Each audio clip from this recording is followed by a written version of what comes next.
मैंने बहुत बच्चे देखे हैं जिनके 95 नंबर आते हैं मेन सब्जेक्ट में, लेकिन इंग्लिश को इजी लेने के चक्कर में उनकी परसेंटेज बुरी तरह गिर जाती है। फेल हो जाए तो दुख होता है, लेकिन ये कुछ चुनिंदा टेक्निक्स और स्ट्रेटेजीज है टॉपर की, जिनको अगर आप अपने पेपर प्रेजेंटेशन में यूज करते हो तो कोई नहीं रोक सकता आपके इंग्लिश में 95 मार्क्स आने से।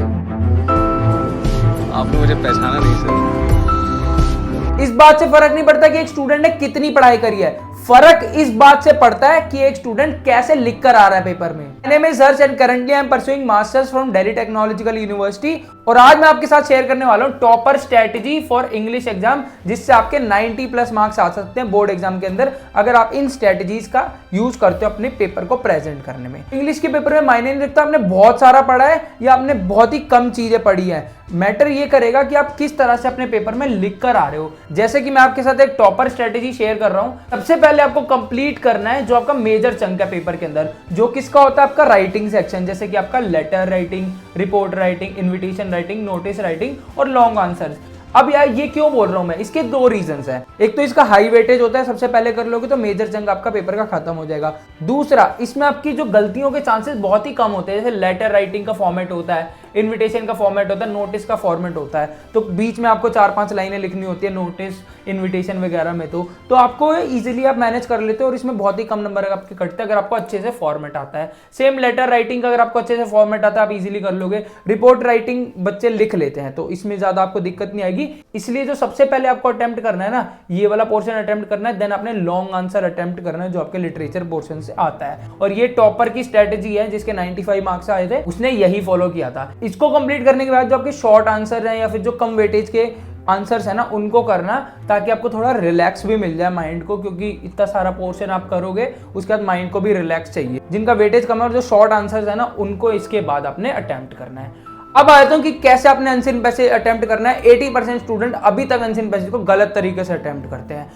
सबसे पहले आपको क्वेश्चंस को रीड करना है, देन आपको पैसेज को रीड करना है। अब बच्चे क्या करते हैं, पहले क्या करेंगे, पैसेज रीड करेंगे, देन क्वेश्चन रीड करेंगे, देन दोबारा पैसेज रीड करेंगे। तो यहाँ पे क्या हुआ, इन्हें सेकंड टाइम रीडिंग करी पैसेज की। पहले ही क्वेश्चन पढ़ लो ना, एक ही टाइम आपको रीडिंग करनी पड़ेगी, टाइम बच जाएगा। इंग्लिश में भाई जिसका पेपर कंप्लीट हो गया उसके तो 90 प्लस आ गए, जिसका नहीं हो ना फिर वो 70 में ही रह जाता है, तो इस बात का ध्यान रखना। तो सबसे पहले आपने क्या करना है, क्वेश्चन को रीड कर लेना, देन पैसेज को रीड करना और फुल फोकस के साथ एक ही बारी में अच्छे से रीड कर लेना पैसेज को, और फिर उसको अपने नंबर वाइज, जैसे कि question number 1 part 1 part 2 part 3 properly mention करना, ताकि जो आपके आंसर शीट चेक कर रहा है उसको कोई भी कंफ्यूजन ना रहे।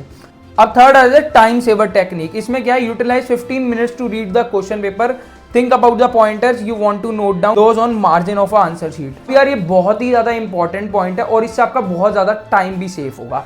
इसमें क्या आपको 15 मिनट्स देने हैं किसको, क्वेश्चन पेपर रीडिंग को। और जैसे कि आपका लेटर राइटिंग है, रिपोर्ट राइटिंग है, अब सबसे पहले जब हम क्वेश्चन रीड करते हैं ना, और हमने देखा यार रिपोर्ट राइटिंग का जो है वो अर्थक्वेक पे आया हुआ है, सोशल मीडिया पे आया हुआ है, तो इस तरह से आपको ना जब आप रीड करते हो सब फर्स्ट टाइम रिपोर्ट आपने देखा, तो उस टाइम हमारे पास ना माइंड में पॉइंट्स आ जाते हैं कि भाई ये 6 पॉइंट्स हैं जो मेरे मन में आ रहे हैं, मुझे लिखने हैं, तो उसको आप आंसर शीट के मार्जिन में लिख लो। सेम अगर आपको जो लॉन्ग आंसर्स है ना, लॉन्ग आंसर्स में आपको पता है कि 6 पॉइंट ये मन में आ रहे हैं, तो ये 6 पॉइंट के बिल्कुल शॉर्ट में आप एक वर्ड में लिख लो, ताकि आप जब आंसर लिखोगे ना तो आप देख लो हाँ भाई ये पॉइंट लिखना है, ये पॉइंट लिखना है, ये पॉइंट लिखना है, और इससे आप मानोगे ना आपका बहुत ज्यादा टाइम सेव होता है। नहीं तो अगर आप रिपोर्ट राइटिंग लिखने बैठ गए तो यार आप सोचोगे ना कि यार क्या लिखूं मैं, क्या लिखूं। सेम अगर आप लेटर राइटिंग लिखोगे तो सोचने में थोड़ा टाइम जाता है, वो टाइम आपका कहां बच जाएगा जब आप 15 मिनट क्वेश्चन रीड करोगे और मार्जिन में लिख लोगे कि भाई ये पॉइंट्स है जो मेरे को इस आंसर के अंदर मेंशन करने हैं। तो ये वाली चीज बहुत ज्यादा आपका टाइम सेव करेगी, तो इसको जरूर फॉलो करना।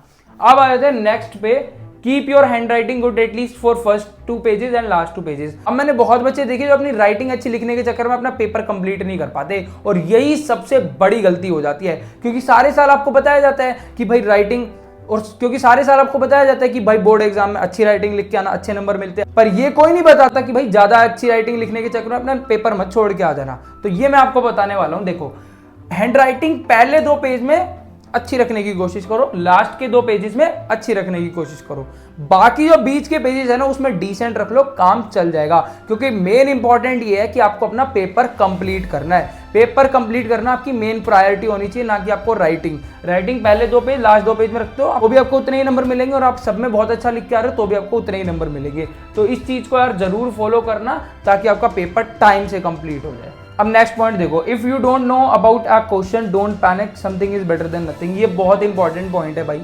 अब क्या होता है, हमें मान लो आपको 10 नंबर का कोई क्वेश्चन है और आपको आता ही नहीं है, आप भाई पैनिक हो जाओगे, यार 10 नंबर का पेपर नहीं आता, 10 नंबर छूट गए। अब 10 नंबर के चक्कर में जो 5 नंबर का एक और क्वेश्चन था वो तो छूटेगा ही, और ये 10 नंबर का भी नहीं लिख के आओगे। तो यार इन चीज में क्या करना है, पैनिक मत हो। उससे रिलेटेड कुछ भी पता है, उस चैप्टर से रिलेटेड कुछ भी पता है, उसको एक प्रॉपर मैनर में लिख दो। और ऐसा मत करना कि क्वेश्चन से बिल्कुल ही भटक जाओ, उससे रिलेटेड लिख के आना, क्योंकि something is better than nothing. ठीक है, कुछ ना कुछ नंबर आपको जरूर मिलेंगे, पैनिक नहीं होना है।